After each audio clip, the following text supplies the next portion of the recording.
I read 264 books in the year of 2024. Let's talk about what books were the most disappointing. Now, this doesn't necessarily mean I didn't like them, but these were books I was just very disappointed by.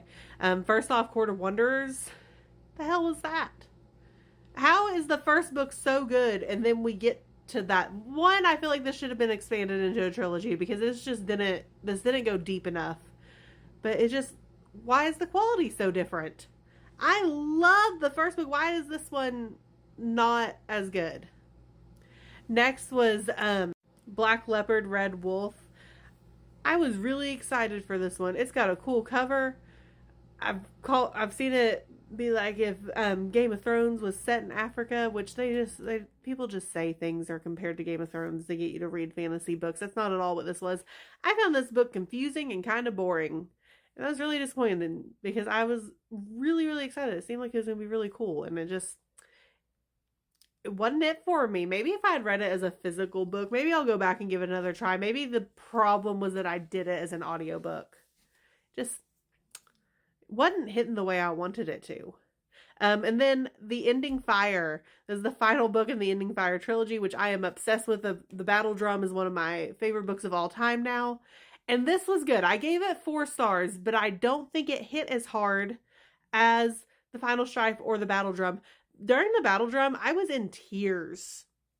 In tears for a good portion of the book, and I didn't get that from The Ending Fire. And I can't really place my finger on what it was, but it did not feel like it had as much depth as the other 2 books.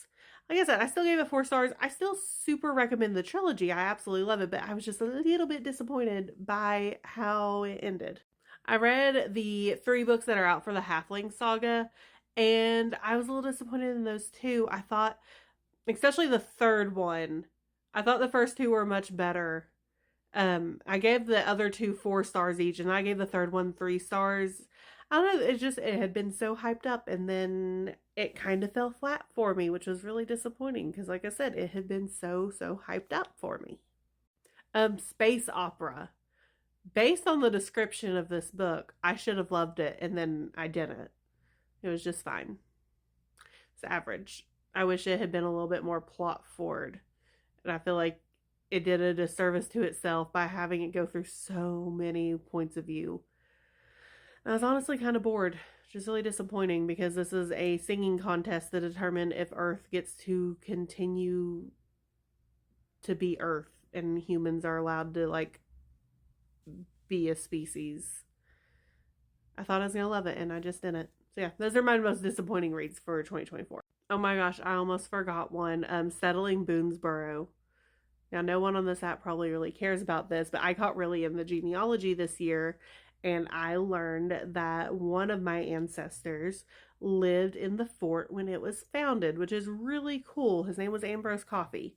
So I've been doing a lot of research on the fort and just this area of Kentucky in general, because it turns out my family has just been here a really fucking long time. And so I was really excited to read this, and I thought it was going to have like more letters, but I just don't think it was well put together. I think this book could have been way more interesting than it was, and it just kind of fell flat. I wanted more about, which I guess is kind of my own fault because it's called Settling Boonesboro, and so it is literally about the journey to settle Boonesboro. I thought it was going to be more about life in the fort. So yeah, it was just disappointing. I'm hoping to find other better resources for it.